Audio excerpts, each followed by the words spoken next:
The message arrived on a Tuesday morning when Commander Jake Morrison was drinking his second cup of coffee in his office, aboard Earth's orbital defense platform. The quantum relay network had been humming all night and finally delivered what everyone had been waiting for. Jake read the transmission 3 times before he fully understood what the Galactic Council was asking. Lieutenant Emma Clark walked into his office carrying her datapad and saw the expression on his face. She knew immediately that something important had happened. Jake turned the holographic display toward her so she could read the message herself. The Galactic Council wanted Earth to send one ship with one delegation to discuss humanity's application for membership in their organization. Emma read through the message carefully and noticed the tone right away. The Council was treating humanity like children who needed permission to join the adults at their table. She had studied the limited information available about the 12 species that made up the Council, and knew they had been traveling through space for thousands of years. Humanity had only been exploring beyond their own solar system for about 200 years. Jake stood up from his desk and walked to the window that overlooked the construction yards in high orbit around Earth. Emma followed his gaze and saw dozens of ships in various stages of construction. Some were cargo vessels designed to carry supplies to the outer colonies. Others were smaller military craft meant for patrol duties. But one ship stood out among all the others. The Valkyrie floated in the center of the construction yard like a dark predator waiting to strike. She was nearly 2 kilometers long from front to back and bristled with weapon systems that most of the galaxy had never seen before. Her hull was made from materials that absorbed light rather than reflecting it. Emma had read the technical specifications and knew the ship was capable of things that would terrify anyone who understood what she could do. Jake smiled as he looked at the massive warship. Emma knew that smile and understood what he was thinking before he said anything. The Council had asked for one ship, and Jake was going to give them exactly what they requested.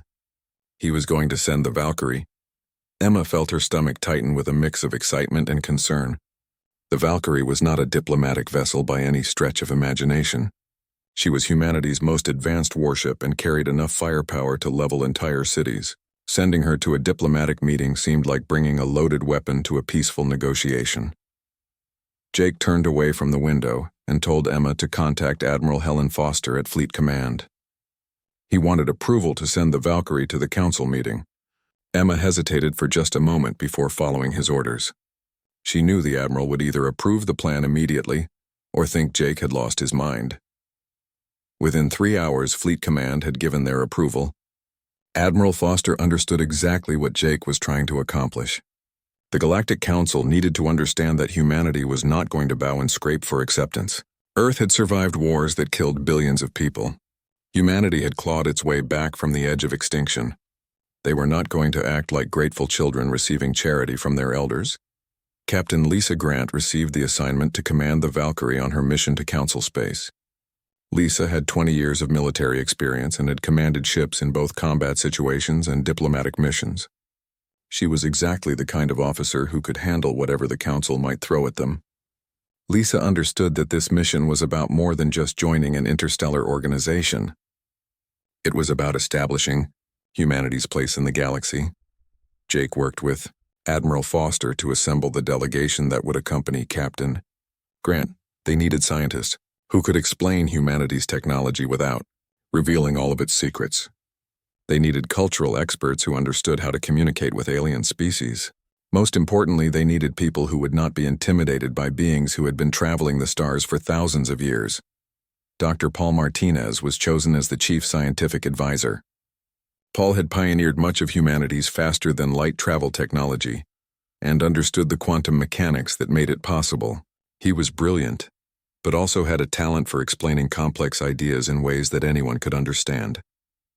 More importantly, Paul was not easily impressed by technology just because it was old. Ambassador Karen Hughes joined the delegation as the primary diplomatic representative. Karen had spent years studying what little information humanity had gathered about Council species. She understood their cultures and communication styles better than almost anyone on Earth.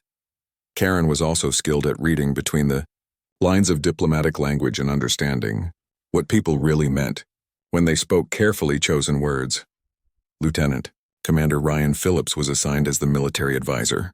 Ryan had served in combat operations during the colony wars and understood tactical situations better than most officers in the fleet. He could look at a defensive position and immediately identify its strengths and weaknesses. Jake wanted someone on that mission who could assess potential threats and respond appropriately if things went wrong. The delegation included 17 other specialists covering everything from biology to engineering to cultural anthropology. Each person was carefully chosen not just for their expertise but for their ability to remain calm under pressure. The Council was going to test them in ways both obvious and subtle. Everyone on that ship needed to be ready for anything. The Valkyrie spent 3 days preparing for departure. Her crew loaded supplies for a journey that could last several weeks. The weapons systems were checked and rechecked even though nobody expected to actually use them. The artificial intelligence core that controlled many of the ship's systems ran through thousands of diagnostic tests. Everything had to be perfect because there would be no chance to make repairs once they left Earth's space. Captain Lisa Grant walked through every section of her ship during those 3 days. She spoke with crew members and made sure everyone understood the importance of their mission. This was not just another patrol or training exercise. The entire galaxy was going to judge humanity based on how the Valkyrie and her crew performed during this first official contact with the Council. On the morning of departure, Jake Morrison stood on the observation deck and watched as the Valkyrie powered up her main engines. The space around the massive ship rippled and distorted as her quantum drive began cycling through its startup sequence. Smaller vessels moved aside to give the dreadnought room to maneuver. Jake felt pride swell in his chest as he watched humanity's greatest achievement prepare to show the galaxy what Earth could accomplish. Lisa sat in the command chair on the bridge and watched status reports flow across her neural interface. Every system showed green. The crew was ready. The ship was ready. She took a deep breath and gave the order to depart. The Valkyrie moved forward slowly at first, then accelerated past Mars and Jupiter. When they reached the edge of the solar system, Lisa ordered the quantum drive activated. The ship vanished in a flash of light that briefly outshone the sun itself. The journey to Council space had begun. The Council chamber existed inside a massive space station that had been built over thousands of years by the combined efforts of 12 different species. The station floated in neutral space where no single species claimed ownership. Its halls were decorated with materials gathered from hundreds of different worlds. Gardens filled with exotic plants from across the galaxy provided beautiful spaces for the Council members to walk and think. The entire structure was designed to impress visitors and remind them of how powerful and ancient the Council truly was. High Counselor Vex stood at his platform in the central amphitheater, where the Council conducted all important business. His body was made of crystalline structures that caught the light and scattered it into rainbow patterns across the chamber. The Tellar species had been traveling through space longer than any other member of the Council. Vex believed this gave his people the natural right to lead and guide the younger species who joined them. Counselor Thren floated nearby in a specialized containment field that kept his gaseous body from dispersing into the atmosphere. The Zephoid species existed as clouds of sentient particles that could think and communicate, but had no solid form. Thren swirled with agitation as he received the latest reports about the approaching human vessel. Counselor Mira adjusted her position on her platform. Her species resembled the large cats that lived on several worlds throughout the galaxy. She had fur that changed colors based on her emotional state, and eyes that could see into wavelengths beyond what most species could detect. Mira was younger than Vex, but shared his certainty that the Council represented the pinnacle of galactic civilization. A small aide from the Pixian species approached the Council, platforms carrying a datapad with information about the human ship. The Pixians were barely half the height of an average human and looked almost childlike in their proportions. Despite their small size, they were highly intelligent and served the Council in many administrative roles. The Pixian aide cleared his throat nervously before speaking. He reported that the human vessel called Valkyrie was approaching the station and would arrive within hours. The ship appeared to be some kind of military craft based on its design. The aide provided measurements showing the vessel was approximately 1.8 kilometers in length. He also mentioned that the ship's energy readings were unusually high for a vessel of that size. The Council chamber erupted in sounds that could only be described as laughter. Each species expressed amusement in their own way. Vex made chiming sounds like crystal bells ringing. Mira released a deep purring rumble. Counselor Dren of the Korthan Empire let out a booming roar that echoed through the amphitheater. The Korthans were massive reptilian beings who valued strength and military power above almost everything else. Dren wiped tears from his enormous eyes as he tried to control his laughter. He could not believe the humans had sent a warship to a diplomatic meeting. What kind of primitive species brought weapons when they were invited to discuss peaceful membership? It confirmed everything the Council had suspected about humanity. They were clearly a warrior race barely removed from tribal conflict and territorial aggression. Vex raised one crystalline hand to quiet the chamber. He agreed that the human choice of vessel was inappropriate and showed a fundamental misunderstanding of civilized behavior. However, he suggested they allow the humans to dock and attend the meeting anyway. It would provide an excellent opportunity to teach these newcomers about proper protocol and demonstrate the overwhelming superiority of Council civilization. Counselor Sina of the Harmonious Accord expressed concern about allowing an armed military vessel to dock at the station. Her species valued peace above all else and avoided conflict whenever possible. Sina worried that the humans might actually be dangerous if they were willing to bring weapons to what should be a peaceful gathering. Vex dismissed her concerns with a wave of his hand. He ordered the station's defensive fleet to be prepared and ready. The Council had thousands of warships stationed nearby. They had weapons platforms that could destroy entire planets. Their shields could withstand almost any attack known to galactic civilization. One primitive human vessel posed absolutely no threat to them. If anything, the humans should be terrified when they saw the military might array against them. The Council agreed to prepare a demonstration for the humans. They would show these newcomers exactly how outmatched they were. When the humans saw the true power of the Council, they would understand their place in the galactic hierarchy. They would learn to be humble and grateful for whatever scraps of membership the Council chose to offer them. Nobody on the Council thought to ask detailed questions about the Valkyries' actual capabilities. They were too busy laughing and making plans to intimidate the humans. The Pixian aide tried to mention that some of the sensor readings from the human ship were unusual and difficult to interpret, but the Council members were not interested in technical details. They had already decided that humanity was primitive and their technology must be inferior. Aboard the Valkyrie, Captain Lisa Grant reviewed the latest intelligence gathered by her ship's sensors. The Council station was indeed impressive from an engineering standpoint. Dr. Paul Martinez stood beside her examining the holographic projection of the structure. He pointed out that the station represented thousands of years of accumulated knowledge and cooperative construction between multiple species working together. Lieutenant Commander Ryan Phillips studied the station from a tactical perspective. He noted that the decorative structures around the station's exterior were actually weapons emplacements and shield generators. Automated defense platforms floated in precise formations around the station's perimeter. The Council clearly had substantial military capabilities despite their emphasis on peace and diplomacy. Lisa nodded slowly as she absorbed the information. She understood that the Council was going to try to intimidate them with displays of power. The entire setup was designed to make visitors feel small and helpless. But Lisa had commanded ships through situations far more dangerous than a diplomatic meeting with arrogant aliens. Ambassador Karen Hughes joined them on the bridge. She had been studying the limited information humanity had gathered about Council psychology and social structures. Karen believed the Council members saw themselves as teachers and guides for younger species. They would expect humanity to show deference and gratitude for the opportunity to join their organization. Lisa smiled slightly at that observation.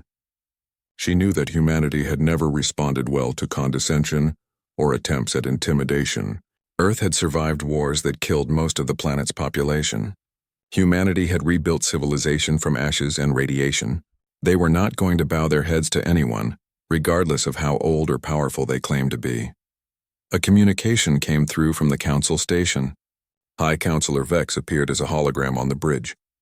His crystalline form sparkled with light as he spoke. Vex welcomed the human vessel to Council space but expressed surprise and disappointment at their choice of ship. He questioned whether humanity understood the difference between military operations and diplomatic discussions. Lisa stood and faced the hologram directly. She introduced herself and explained that the Council had requested one ship with one delegation. Humanity had complied exactly with those specifications. The Valkyrie was their finest vessel and therefore the most appropriate choice to represent them in such an important meeting. Vex seemed taken aback by her direct response. He clearly expected the humans to apologize or show embarrassment about their choice. Instead, Lisa spoke with calm confidence, as if sending a warship to a diplomatic meeting was the most natural thing in the world.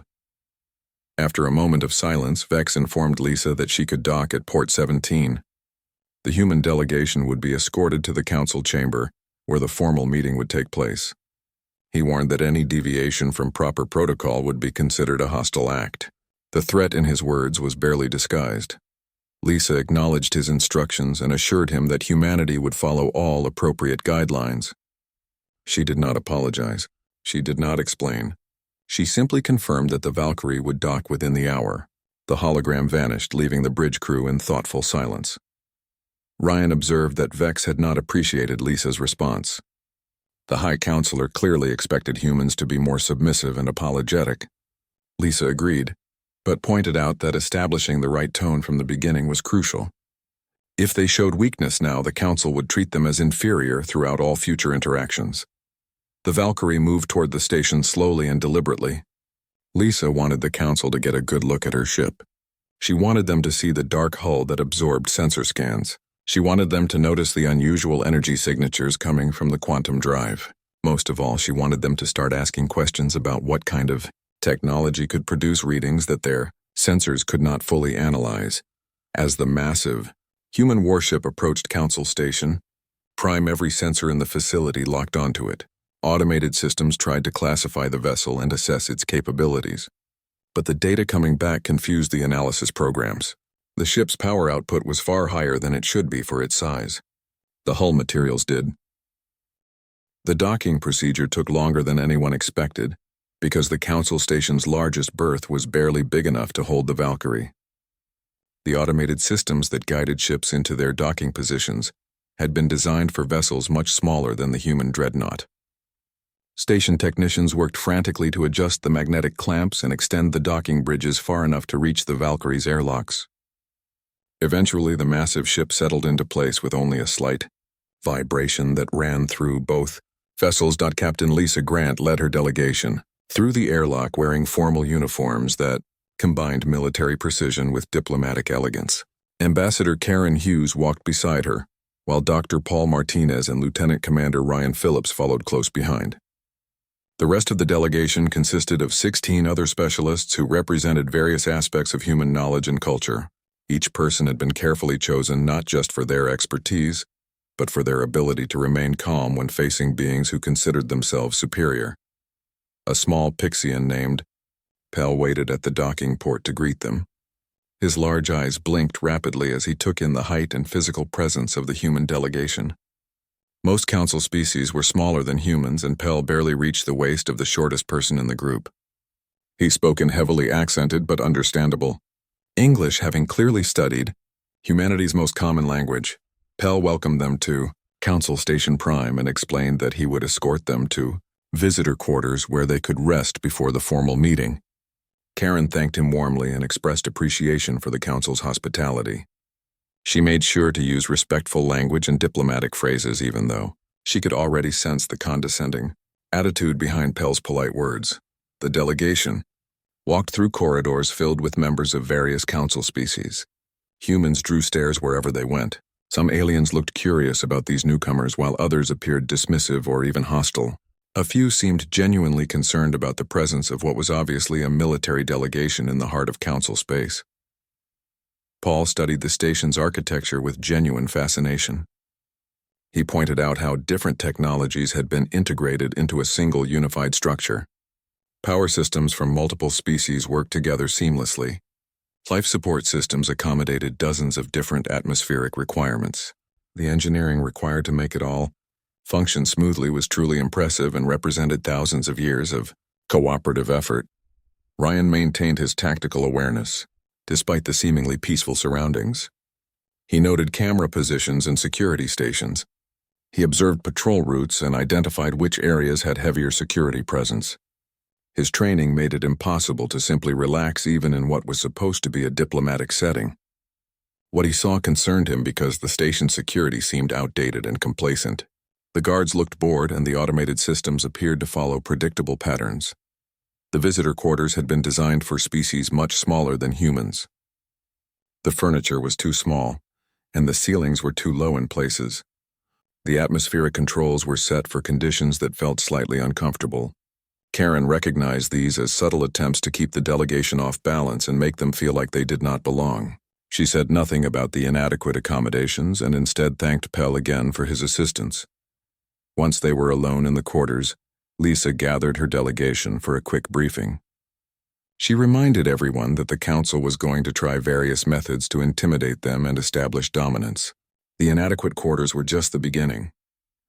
Everything about the upcoming meeting would be designed to make humans feel inferior and grateful for whatever scraps of membership the council chose to offer. Karen added that the key to success was projecting confidence without appearing aggressive. They needed to show strength but also demonstrate that humanity understood diplomacy and peaceful cooperation. It was a delicate balance between standing firm and avoiding unnecessary confrontation. 2 hours later, Pell returned to escort them to the council chamber. The amphitheater was even more impressive than the intelligence reports had suggested. The circular arrangement of platforms put the council members above anyone standing in the center speaking area. The architecture made it impossible not to feel small when surrounded by representatives of 12 ancient civilizations all looking down at you. High Counselor Vex stood at the highest platform with his crystalline body catching and refracting light in dazzling patterns. He began the meeting by welcoming the humans but immediately launched into concerns about their nature as a species. He pointed out that humanity had arrived in a warship and that their history was filled with warfare and conflict. He questioned whether such a violent species was ready for membership in a peaceful galactic community.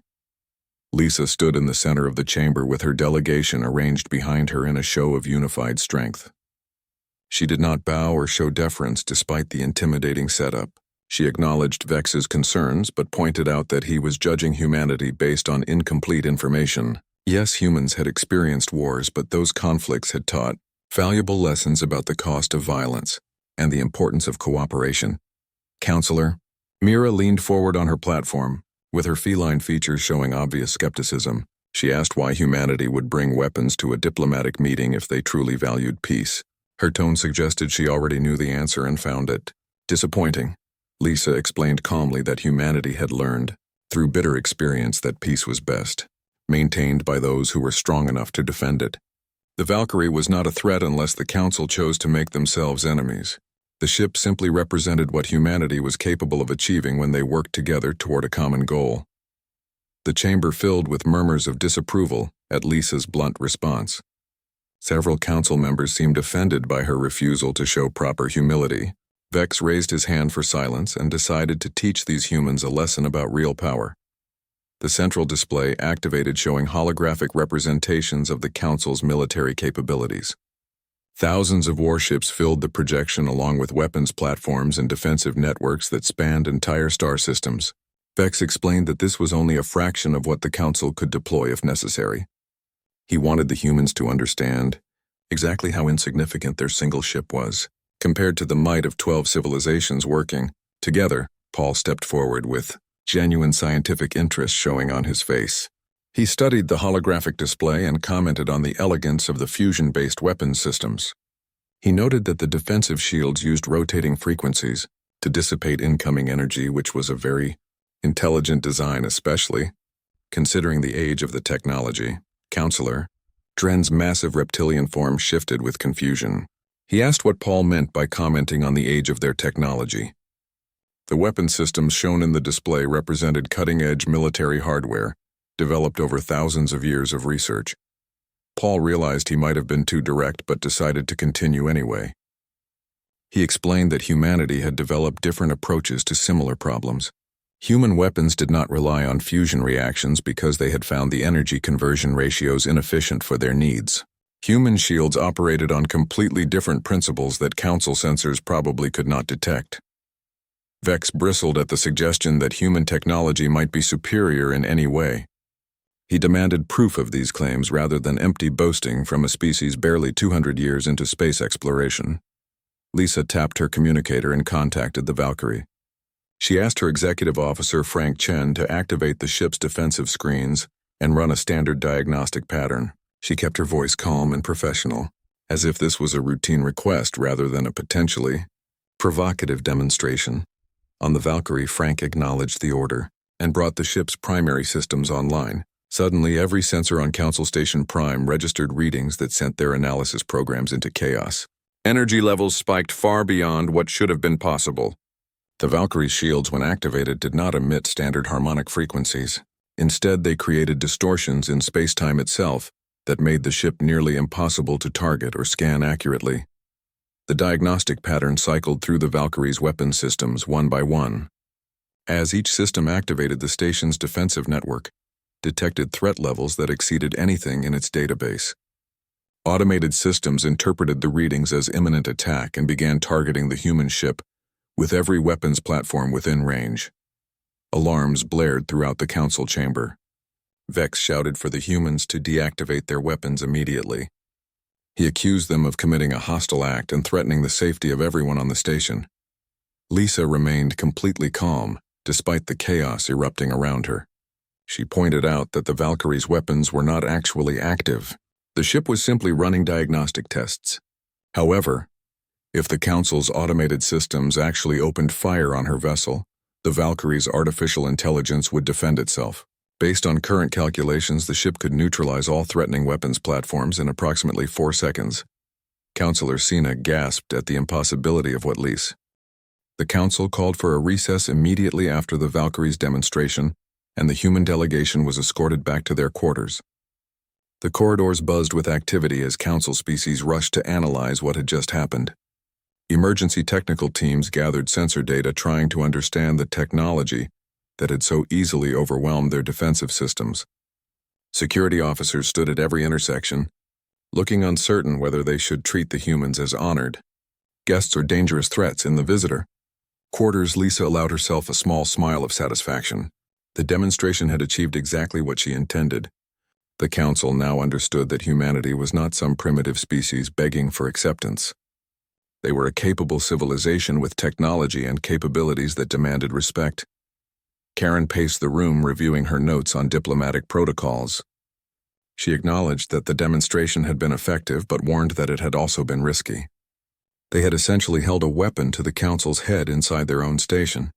Some species would view that as an unforgivable insult, while others might respect the show of strength. The next few hours would determine which interpretation dominated Council thinking. Paul was already deep in analysis of the sensor data his portable equipment had collected during the exchange. He studied the Council's weapon systems and defensive networks with the focused attention of a scientist examining fascinating new specimens. He pointed out that their technology was sophisticated and well-designed, but it had clearly stagnated. When 12 species all worked together and shared information freely, they tended to converge on similar solutions. Innovation slowed because everyone followed the same basic principles. Ryan stood near the door, monitoring the security presence outside their quarters. He noted that the number of guards had increased significantly since they returned from the chamber. However, the guards seemed confused about their actual mission. Some watched the humans with obvious suspicion, while others appeared almost friendly. The Council clearly had not decided yet how to treat these unexpected newcomers. Several hours passed before Pell returned to escort them back to the Council chamber. The small Pixian looked noticeably nervous as he led the delegation through the corridors. When Karen asked if everything was all right, Pell admitted that the entire station was in an uproar. Council members were arguing about how to proceed. Technical experts were demanding access to the Valkyrie to study its systems. Military advisors were calculating threat scenarios. Nobody had expected a simple diplomatic meeting to turn into such a complicated situation. The Council chamber had been rearranged during the recess. The platforms were now positioned in a more circular pattern, rather than the hierarchical arrangement from before. High Councilor Vex stood at the same level as the other council members, which represented a significant shift in protocol. Lisa recognized this as a good sign. The Council was moving toward treating humanity as potential equals rather than subordinates seeking permission to join their club. Vex began the resumed session by acknowledging that the human demonstration had given the Council much to consider. He admitted that they had reviewed the sensor data and found themselves unable to fully understand the principles behind human technology. Their power generation systems operated in ways that seemed to violate established physics. Their weapons utilized radiation in spectrums that Council science had never encountered. Their artificial intelligence processed information using methods that should be theoretically impossible. Counselor Mira spoke next with her feline features, showing a mix of curiosity and concern. She asked directly how humanity had developed such advanced technology in only 200 years of space exploration. The Council species had required thousands of years to reach their current level. How had humans apparently surpassed them in specific areas while still being relative newcomers to the galaxy? Paul stepped forward to answer because this was exactly the kind of question he had been preparing for. He explained that humanity's technological development had followed a different path because they faced different challenges. Earth's solar system was relatively poor in the exotic materials that the Council relied on for many of their advanced systems. This forced human engineers to find alternative solutions using more common elements. He continued by describing how humanity's early space programs were born from desperate necessity, rather than scientific curiosity. Earth had suffered catastrophic damage during a period called the Resource Wars. Nuclear weapons and biological agents had poisoned much of the planet. 90% of humanity died during those dark years. The survivors needed to escape a dying world or develop technology to restore it. Both efforts drove innovation at a pace that would have been impossible under peaceful conditions. Counselor Thren's gaseous form swirled with what might have been sympathy. He asked what had caused such devastating warfare among humans. Most species experienced conflicts during their development, but total global war resulting in near extinction was extremely rare. Lisa answered this question because it went to the heart of who humanity was. She explained that Earth's population had reached 14 billion people competing for limited resources on a single planet. Nations grew desperate as water supplies dwindled and arable land decreased. Tensions that had simmered for decades finally exploded into open warfare. Once the fighting started, it escalated beyond anyone's ability to control. Nuclear weapons led to biological attacks, which led to environmental warfare. By the time anyone realized how far things had gone, it was too late to stop. She paused to let that information sink in before continuing. Humanity survived because they had no other choice. Giving up meant extinction, so they kept fighting and adapting and innovating. They learned to live in sealed habitats and purify poisoned water. They developed fusion power because all the oil had been used up or contaminated. They pushed into space because staying on Earth meant slow death from radiation. Every advancement came from desperate need rather than leisurely scientific inquiry. Counselor Sina spoke softly, asking how humanity could speak of their weapons with such calm acceptance after experiencing the horrors of total war. Most species who survived such catastrophes became pacifists who rejected violence in all forms. Karen stepped in to answer this question because it required diplomatic nuance. She explained that humanity's experience with total war taught them two critical lessons. First, they learned that war was horrible and should be avoided whenever possible. But second, they learned that sometimes conflict was unavoidable, and the only way to survive was to be stronger than those who wished you harm. The key was wisdom in knowing when to fight and when to seek peace.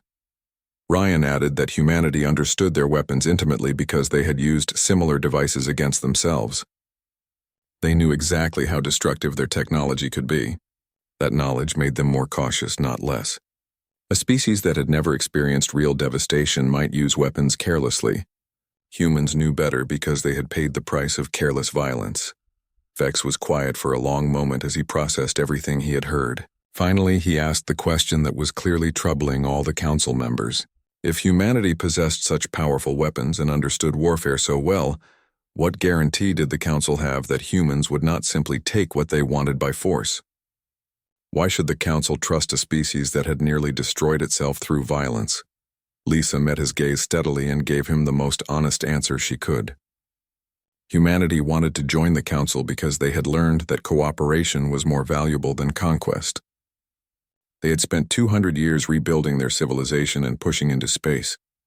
During that time, they could have easily attacked less advanced species and taken their resources. Instead, they had focused on exploration and establishing peaceful trade relationships. Action spoke louder than words, and Humanity's actions showed they preferred partnership over domination. Paul supported her answer by pointing out that if humanity truly wanted to conquer the Council, they would have simply attacked, rather than requesting a diplomatic meeting. The Valkyries' demonstration proved they had the capability to inflict serious damage if they chose violence. Instead, they were here talking and negotiating, because that was the path they preferred. Vex consulted with the other council members through their neural communication networks.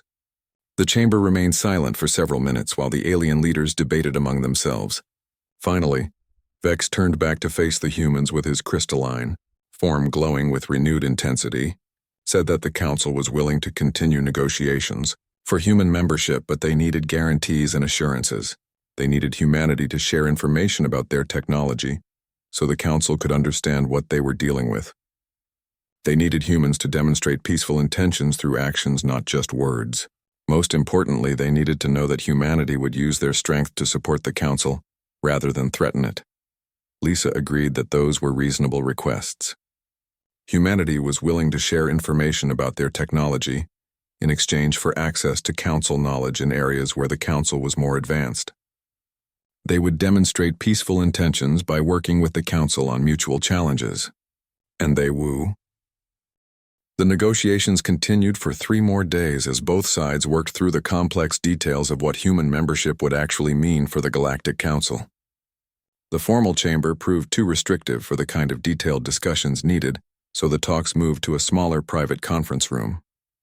High Counselor Vex met directly with Lisa and her senior advisors, while representatives from 3 other key council species joined them to ensure all perspectives were considered. Counselor Mira attended, representing the military interests of several council species. Counselor Thren brought expertise in technology sharing and scientific cooperation. Counselor Dren provided perspective on defensive strategies and threat assessment. Together with Vex, they represented enough voting power to approve any agreement reached during these private discussions. The issue of technology sharing consumed most of the first day. Paul explained in detail how human quantum drives worked and why they required less exotic materials than Council faster-than-light systems. He walked them through the physics of controlled miniature black holes used for power generation. He demonstrated calculations showing how human shields bent spacetime rather than simply deflecting energy. The council representatives listened with fascination, mixed with concern as they realized just how different human science had become. Vex asked if humanity would share these technologies freely with all council members. Paul responded carefully that humanity would share defensive technologies and basic scientific principles without restriction. However, weapons systems and critical military applications would be shared only gradually as trust developed between the species. He pointed out that humanity was making themselves vulnerable by revealing even basic information about their capabilities. They needed assurances that this knowledge would not be used against them. Thren acknowledged the fairness of this approach. He noted that the Council had thousands of years of biological research and medical technology that could benefit humanity greatly. They had mastered genetic engineering and could treat diseases that still plagued human colonies. They understood exotic particle physics in ways that could advance human science considerably. A gradual exchange of knowledge benefited both sides while building trust over time.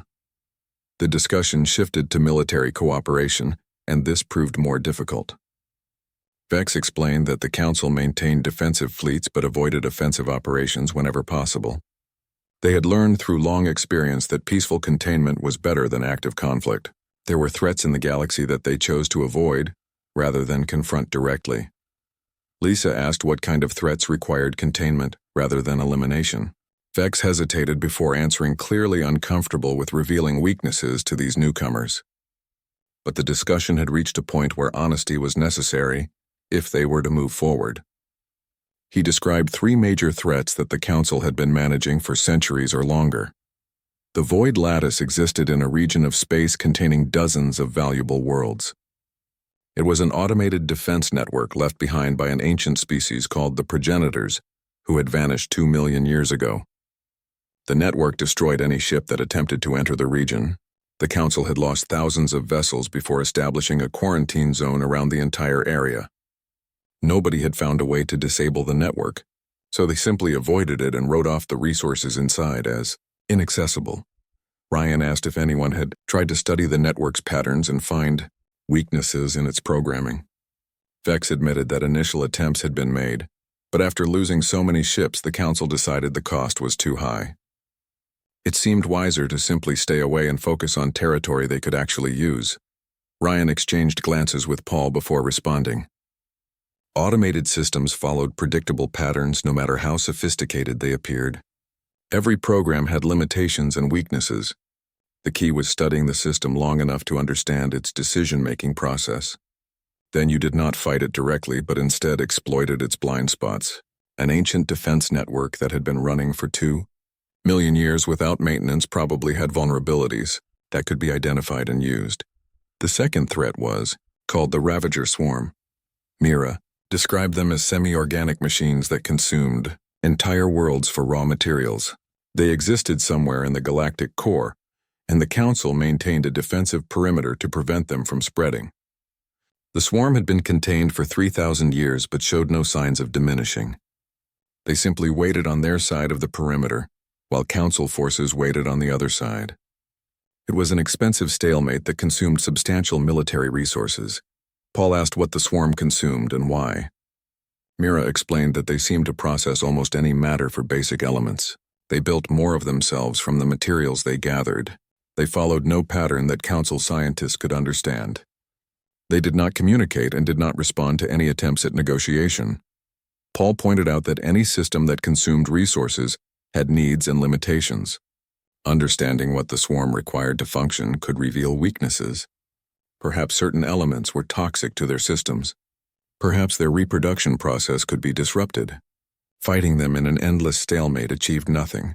The solution was to study them intensively and find a way to either destroy them completely or force them into a region where they could consume resources that nobody needed. The third threat disturbed the humans more than the others. Dren described something called the Devourers that came from dark space between galaxies. Every few thousand years they sent scout ships into Council territory.